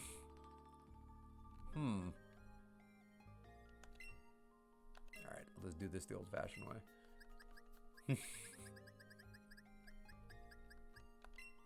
Because now I just got to know. Now it's a quest. Like, where the hell's my Victini? I mean, I have a lot of Victini. But, like, where's that specific Victini? Home 18. Oh, you were before. You're the first. Okay. No wonder I couldn't find you. Yeah, so you're not shiny. I thought you were at the end of the black decks. You're not shiny, but you are my originally caught event Victini from the Japanese version of Pokemon Black. Because, yeah, I had that. Oh, so many shinies, though. Oh, I think we're getting some shiny locks here. Yeah. So Magearna technically doesn't have a shiny, even though Magearna does have an alternate colored form. It's not a shiny, so technically shiny locked. Marshadow is shiny locked. So I don't have them as a shiny. Cosmog and Cosmoan, I think that's the name. The one I named Q Continuum. They are shiny locked. So I don't have them as a shiny. Cubfu, Urshifu, and Zarude are shiny locked, along with Glastrier, Spectrier, and that guy, Calyrex. So I don't have them as a shiny, but you can't have them as a shiny legitimately, so yeah, I'm good. And then in the newest generation, the only ones that are shiny locked are the Paradox Pokemon at the end. We just got a Cordon and Miradon. But like the Paradox Pokemon and the new legendaries are all shiny locked. Okay, so that already seems like a lot of shinies, right? That's like 35 boxes of shinies. It gets worse. It gets so much worse. So hang on, these are just extras I have. Wait till I get to those boxes.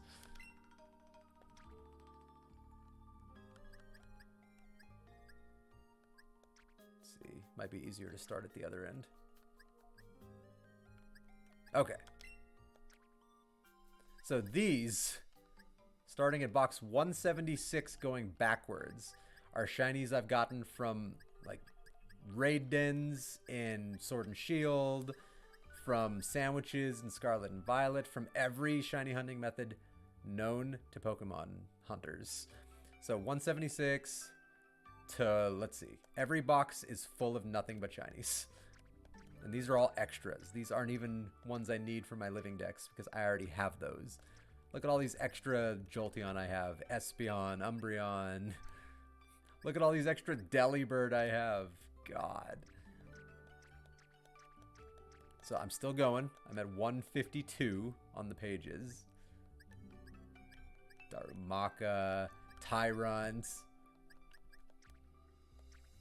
Just so many Pokemon. I'm still going. I'm at 136, and they're all still shiny. Look at these Scatterbugs. I think those were sandwich... Yeah, those were sandwich ones from Scarlet and Violet. I'm still going. Okay. So 128. Looks like it's where it stops. So 128 to 173... That's almost 50 boxes of extra shinies. I just want you to think about that. That's crazy. So, one of these days, and I've had a thought about this, especially where the stream is concerned. When I do Pokemon streams, I might just start doing giveaways. Like, I'm not going to do anything with any of these Pokemon. I just kind of have them. So, like, yeah, like one day I might just be like, hey, free shiny Pokemon for the next, like, 10 people to sound off in chat. Yeah. In fact, Chicken Nugget, if you're... Oh, no, wait, I couldn't do it right now. Wait, no, unless you had Scarlet and Violet. Yeah, Chicken Nugget, if you're still around, you want a free shiny? Let me know. Sound off in chat. Write in chat. Okay, in order to qualify for this free shiny that I'm offering you, write in chat, what's your favorite Pokemon? Of all 1,025, who's your favorite Pokemon? I know it's a tough question. Oh yeah, and I could always trade you through the actual home app too. So yeah, never mind. You wouldn't need the game.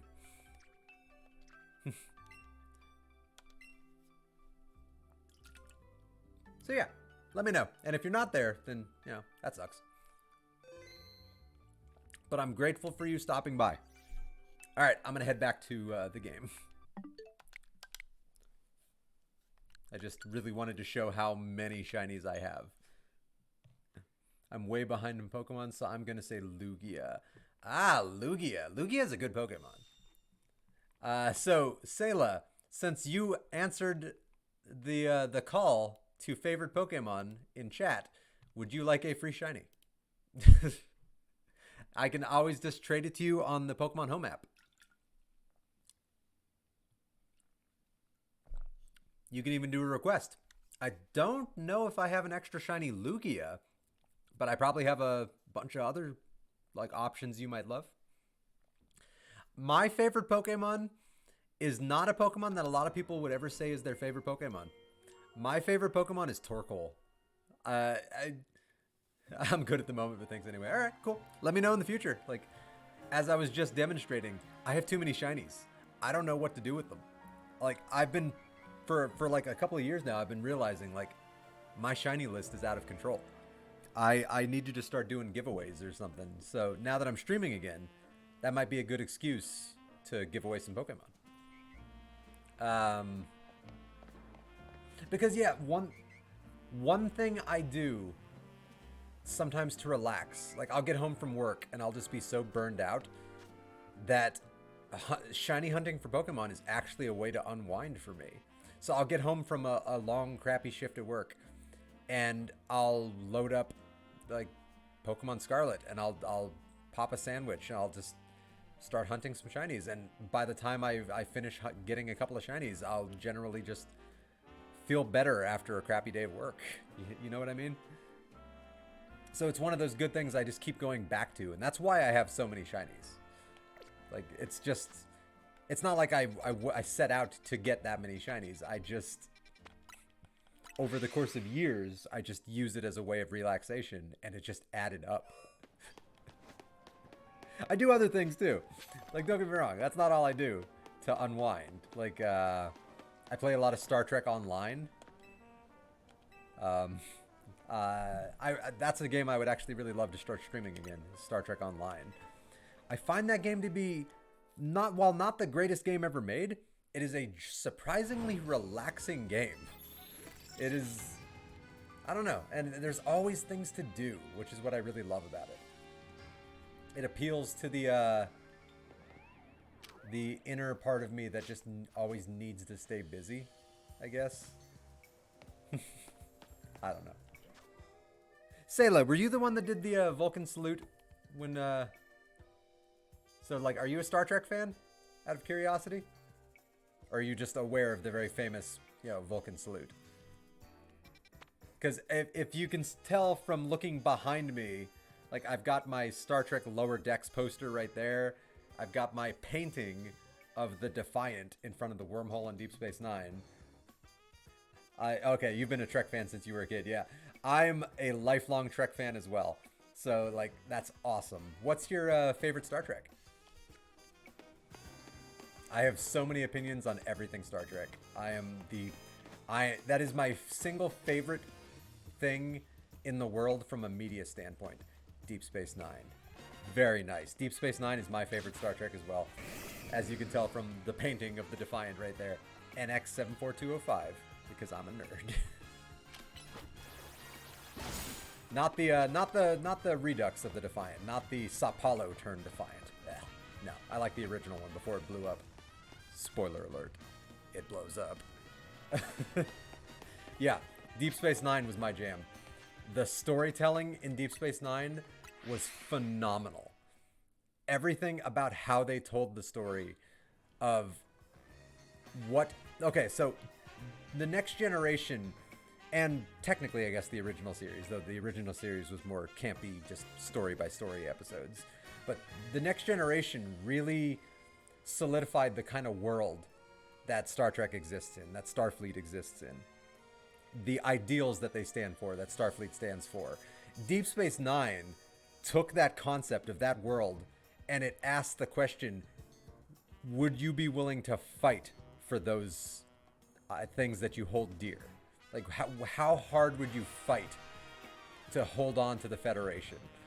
Oh, my only gripe with DS9 was the last cast change, but it was... Yeah. I have two gripes with Deep Space Nine. That isn't really a gripe with me, Esri. I have no problem with Nicole DeBoer. I think she did great with what she was given. It wasn't her fault. It wasn't Terry Farrell's fault. There was Terry Farrell, she's gone on record many times as saying, like, she desperately didn't want to leave the show. But one of the producers was so problematic for her, and he was fostering such a negative environment for her that she kind of had no choice but to leave. Otherwise, what would that be saying? Like, what kind of message would that be saying, that she was letting it happen? Like, bad behavior? They're both really lovely people. So, like, I have nothing against Esri, like, but she's no Jadzia. Like, Jadzia was amazing. Jadzia was one of the selling points of the series, and most people will agree. And the way they wrote her out was just, it felt like they did the character dirty. But I wouldn't even call that a gripe. That's just kind of a thing. My biggest gripe with the series is how they handled Julian in the first couple of seasons, because he was so problematic and so, like, minor. Like, mine's also minor because Julian becomes a really interesting character as the series goes on. So, like, I really love Dr. Bashir as the series goes on. He has some of my favorite episodes with the spy stuff going on, like the holodeck episode where him and Garrick are trapped in there with holographic versions of, like, 007 characters of the cast. Like, that's such a fun episode. The episode where he's all the episodes with him and Section 31 are amazing and some of the best selling points of the series. But his early episodes, he's so inappropriately creepy, and it really, really bugs me. Like, even to this day, it's just like, it's almost hard to watch Julian be really grossly sexist. Like, do you know what I mean? Like, he does not take no for an answer in those early seasons, and to the point where it's inappropriate. Like, he is harassing Jadzia. Like, let's be honest. Like, Julian is harassing Jadzia in those early seasons. It is wrong.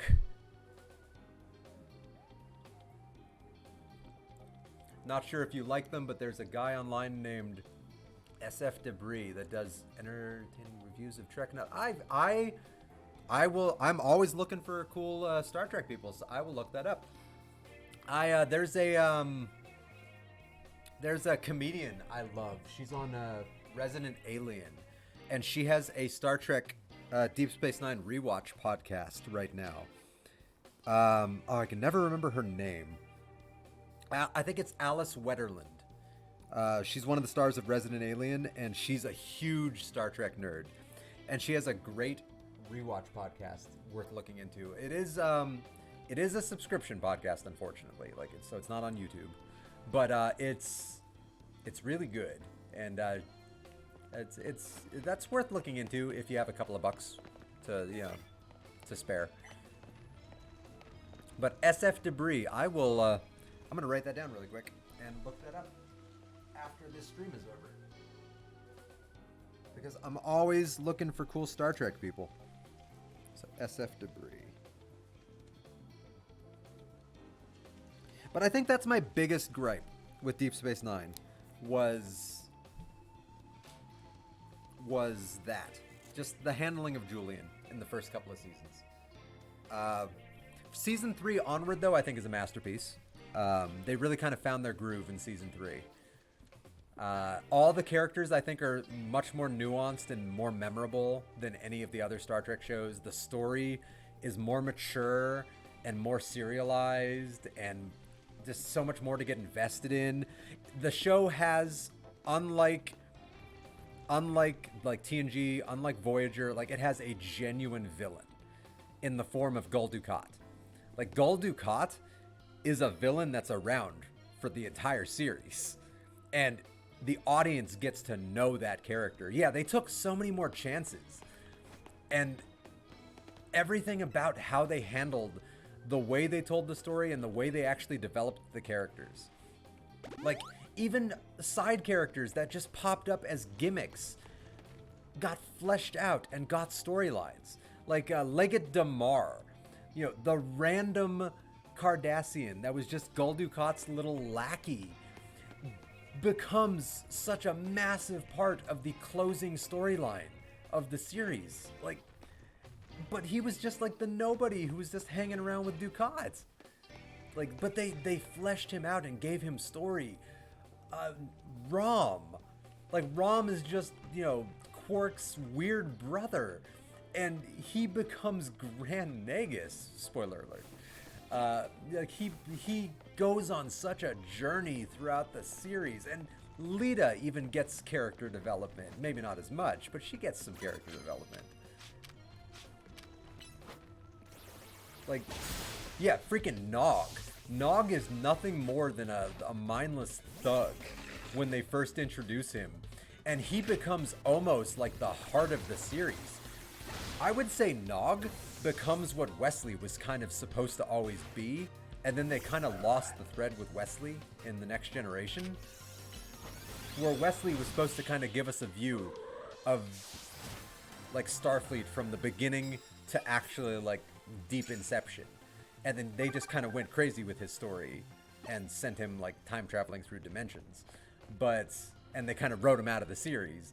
But with Nog, like, he's literally just this guy who has nothing going for him. He's just a criminal piece of crap who genuinely wants to better himself. And over the course of 7 years, becomes the most tried and true Starfleet, like, member of Starfleet that could ever be. Like, his storyline in season 7, I still remember the episode title because the episode is one of the most powerful episodes of the series, The Siege of AR-388. The episode where they really show the cost of this war with the Dominion on the ground. Like, before that, they'd really only ever shown space combat. Oh, is it 558? My bad. 338 might be something else from another sci-fi. But yes, you know what episode I'm talking about. You know exactly what episode I'm talking about. That episode, especially in regards to Nog, but that episode in general, just, oh my god, the storytelling. Like, I cried. Like, at the time, I couldn't believe Star Trek was telling that kind of a story. Like, it felt so visceral. But the story they tell with Nog there, in the follow-up with Vic Fontaine in the holodeck, oh my god, that story. That episode is so impactful and has aged so well. I rewatched that episode earlier this year, probably at the beginning of the year. And that episode is still just as poignant and relevant today as it was back then. I read somewhere that the director of the episode was a Vietnam veteran and he used his own experiences. See, that makes sense to me. Because it really feels like the person that was behind that episode understood the concept of what it meant to be in a situation completely out of your control. And to have no choice but to push through it or crumble. And that episode really introduced me to the concept of what veterans could really go through. Like, I was a kid, like, just like you, I was a kid when all these things came out. So I didn't fully understand a lot of the concepts that Star Trek TNG and DS9 introduced initially. I learned a lot about life in general and heavier concepts of, you know, morality and right and wrong and just the nature of human existence from Star Trek. So, like, the horrors of war I learned from Deep Space Nine, like, just the true human cost of what it really means. Yeah, so Deep Space Nine will always and forever be, it's not only my favorite Star Trek, it's my favorite show of all time. It's number one for me. And I've watched a lot of TV shows in my life, but it is my number one all-time favorite television show. Is it a perfect show? It is not. The first 2 seasons, sometimes you're just kind of getting through the first 2 seasons. But, oh, the overall story, chef's kiss. So it's nice to talk to a Deep Space Nine fan. So let me ask you a couple of Deep Space Nine questions then. Favorite episode and favorite character? Just out of curiosity. I know those are tough questions. But like, if you had to pick one favorite episode and one favorite character. Those are very tough questions, because I'm thinking about it. Ooh. I understood some of the war horrors on a surface level due to living near a military base when I was young, but not how extreme it was until I saw things like DS9 as an adult. Yeah, kind of the same for me, although the only difference... Oops, I used the dragon move. The only difference is I didn't really grow up near the military lifestyle. I had a couple of friends whose parents were in the military. But even then, that was me kind of at a distance, just being aware of like, oh yeah, they're in the military, okay. But I was a kid, so that didn't really mean anything to me because nobody in my circle was part of that world. But shows like Deep Space Nine, and also there's another sci-fi show that also kind of showed me the human cost of war, Babylon 5, that I'm also a very big fan of. Both of those shows really kind of woke my child brain up to the human cost. Like, not just to hearing like, oh yeah, there's 2 countries at war, but really thinking about the fact that there's people. There are people just like me on the other end of those numbers. Like the people that feel fear just like I do. People that have hope and dreams just like I do. People that, like, Star Trek is what really opened me up to that idea. Like, going from, like, kid to adult. Yeah, favorite eps. That's hard to narrow down. Duet. Favorite character. Duet. Is Duet... Okay, I don't know every episode by title, unfortunately. I know a lot of them by title. Is Duet the episode with Cisco and Ducat trapped on the, when they crash land on that planet and they're trapped together? No. Duet is Odo. Duet is Odo, right? Odo and Kira. If that's the episode you're talking about, that's my favorite episode. That's my favorite episode, and my favorite character is Odo. If that's the episode. If it's not. No, that's not the episode. That's not the title of the episode. The one with Cardassian claiming to be someone else to make Cardassia acknowledge their atrocities. Okay, that's a good episode. Yeah, that's a very good episode. My favorite episode is the episode where Odo is coached by Vic Fontaine to finally make a move on Kira after 6 years. And everything about that episode is beautiful character development. It's payoff for 6 years of Odo's story. It's payoff for Kira. Something about that episode just hits me even to this day. And Odo is my favorite character. He's my favorite character in Star Trek. I actually relate a lot to Odo. Because I can be a real grump that does not like people. Depending on the day. I can be a real grump. I don't want to be, but I can be. Remember Quark was watching them kiss and was like, about time. Yeah, the entire promenade was watching them, and you could tell every single person that was a recurring character was just like, yeah, it's about damn time. So yeah, that's my favorite episode and favorite character. Duet. Now that you've described what episode it is, that is a very good episode. Ezri might be your favorite character, huh? Interesting. I did love Ezri. The only issue with Ezri, and I even said this to you earlier, because this isn't an issue, it isn't a dig at Nicole DeBoer, it isn't a dig at Ezri. The only issue I have with Ezri, and it's no one's fault except for the producer that pushed Terry Farrell to being off the show. It's just that she isn't Jadzia. And that's not her fault. Like, she did nothing wrong, Ezri or Nicole, either of them. Like, Ezri is a great character, and she had some great episodes in the series. Like, I really love the episode where you really get a deep dive into her family. Like, that's a really good episode. The one where Miles is undercover and has to kind of help her with her brother's shenanigans. That's a pretty good episode. And, oh, the episode with the sniper rifle. The one where she has to dig into the serial killer's past, the former host. That's a really good episode. So, like, she was a great character. And her introduction was really good. I liked how they introduced her and immediately established that she was not Jadzia. Yeah, they made her her own character instead of Jadzia 2.0. Exactly what I was just thinking. The way they introduced her, I thought was perfect. It was a great character introduction because she shows up and it's just like, hey, I'm Dax. And at first you're thinking, oh my God, are they just giving us another version of her? Like just the same character, just with a different actor. But she immediately showed that she was a completely unique character. And I love that they did that. Like she's immediately like getting motion sick. Like in a starship with inertial dampeners, and it's just like that would never have happened to Jadzia. They're showing that she's way more in touch with her emotions as opposed to Jadzia, who sometimes could be a bit of an alpha male. Like, let's be honest.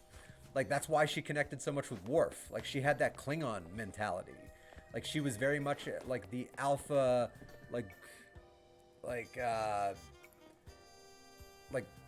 what's the word? It's not toxic masculinity, because she wasn't toxically masculine. Like she was, oh, I can't even think of how to word it. Oh, it's gonna kill me when I do think of the word later. She was gruffer than the average person. Yeah, like I could relate to Ezri on a couple of levels. Minus the homicide part, I would certainly hope so. And Ezri was a sweetie. Let's be honest. Like, Ezri was an absolute sweetie pie. Like, there was nothing about her you couldn't like, outside of the fact that she wasn't Jadzia. Like that's it. But like, she was a good character. Like they did work hard to make her stand on her own, even though she only had one season to work with. Like, they gave her a good number of episodes to establish her character. They even try to address the whole, like, is she really just Jadzia 2.0 when they try to hook her up with Worf, and immediately she's like, yeah, this really isn't for me. Like, I like you, but, like, no. This was a mistake. Oh, Sayla. Well, I had an absolute blast talking with you, Sayla. Especially once I found out about the Deep Space Nine love. Like, oh, I could talk Star Trek all day and night. Every series, every character, I've seen everything that Star Trek has ever put out. Like, even the original series animated show I've seen. And that's saying something. But I hope you have a good night, and I hope I see you in future streams. Have a good one. And I'll do the Vulcan salute for you when I say peace. Or I guess I'll say live long and prosper. Have a good one. Alright, so with a little less Star Trek talk, because man, like I said, I could talk about Star Trek all day. I think I'll focus a little bit more on the Pokemoning right now. Actually, I just noticed what time it is. I have to be somewhere very soon. So I think that will actually be a perfect time for me to end this little test stream, which turned out beautifully. I am ecstatic with how this stream went. I had genuine chat interaction with people who were respectful, not people who were rude for the sake of being rude, or trolls, or like, I had every single person that engaged in chat was a nice person, and that's the best thing in the world. Like Chicken Nugget, like, just wanted help trading, and they were super nice. And Nylarine was super nice, and Sayla is a Star Trek fan and super nice. Like, oh, the Star Trek fan. Oh, and Agent Coulson popping back in, that was amazing. Like, that warmed my heart, having somebody back from my old streaming days popping in. So, yeah, the fact that I had consistent chat interaction made this test stream way more than a test stream, because I was not going to stream for a couple hours. I was going to stream for like half an hour just to kind of remind myself how to stream. And then I just had constant chat interaction. So this was the best. And I had consistent like 2, 3, 4 viewers throughout. So thank you to all the people that tuned in. Like, that means the world to me. And I hope I see you in the future. Like, this was an absolute blast. This was everything I was hoping it would be. Or I hoped it would be. Not hoping it would be. Everything I hoped it would be. And yeah, I'll hop on a little bit later today. I don't know, maybe like 10 or 11. I should be home by then. 10 or 11 Pacific time. So like California time. But yeah, like maybe 5.5 hours from now. So yeah, live long and prosper. Maybe I'll start doing that instead of saying peace at the end of all my videos, because I am a real big Star Trek fan. Like, you have no idea. Or maybe you do, now that I was gushing about Star Trek with Sayla. But yeah, I hope everybody has a good one. Live long and prosper. And stop recording.